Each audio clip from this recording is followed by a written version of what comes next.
চট্টগ্রাম বন্দরে মার্চের প্রথম 2 সপ্তাহে বড় পরিমাণে জ্বালানি পণ্য এসে পৌঁছেছে, যা দেশে বিদ্যুৎ উৎপাদন ও শিল্প খাতের স্থিতিশীল সরবরাহ নিশ্চিত করতে সহায়ক হবে। একের পর এক জ্বালানি জাহাজ ভেড়ায় দেশের বিদ্যুৎ ও শিল্প খাতে স্বস্তির সুবাতাস বইছে। বন্দরের তথ্য অনুযায়ী 16টি জাহাজ এলএনজি, এলপিজি এবং অন্যান্য পরিশোধিত জ্বালানি সহ দেশে এসেছে। আগামী কয়েকদিনে আরো 3টি জাহাজ বন্দরে পৌঁছাবে। তাই আশা করা যাচ্ছে এতে করে দেশে চলমান অস্থিরতা ও ভোগান্তি কিছুটা হলেও কমে আসবে।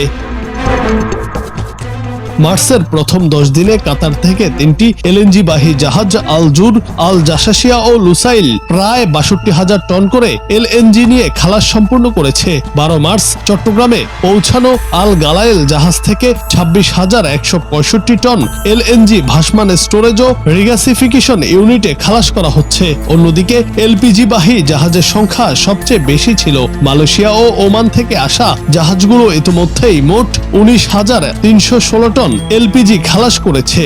আরো কয়েকটি এলপিজি ট্যাঙ্কারে খালাস প্রক্রিয়া চলছে, যা মার্চের মাঝামাঝি শেষ হবে।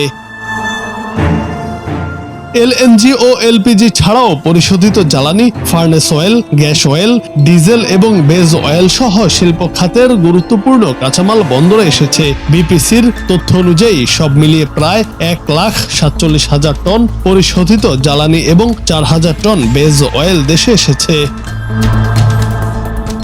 হরমুজ প্রণালীর ভূরাজনৈতিক অস্থিরতা জাহাজ চলাচল ও বিমা খরচকে প্রভাবিত করছে। তবে বন্দরের কর্মকর্তারা বলছেন, চলতি মাসে জাহাজ চলাচল এখনো স্বাভাবিক রয়েছে। ফলে বিদ্যুৎ উৎপাদন, শিল্প খাত এবং গৃহস্থালির জ্বালানি সরবরাহে বড় ধরনের বিঘ্নের আশঙ্কা নেই। দেশের স্থানীয় চাহিদা মেটাতে বাংলাদেশ উপসাগরীয় দেশ ও এশীয় সরবরাহকারীদের ওপর ব্যাপকভাবে নির্ভরশীল। হরমুজ প্রণালীতে বিঘ্ন ঘটলে দেশে আসা জাহাজের শিডিউল ও পরিবহন খরচে প্রভাব পড়তে পারে। বন্দরের নজরদারি ও নিয়মিত খালাসের কারণে জ্বালানির সরবরাহ চেইন অক্ষত রাখা সম্ভব হচ্ছে। জুনায়েদ আহমেদ, বাংলা টিভি।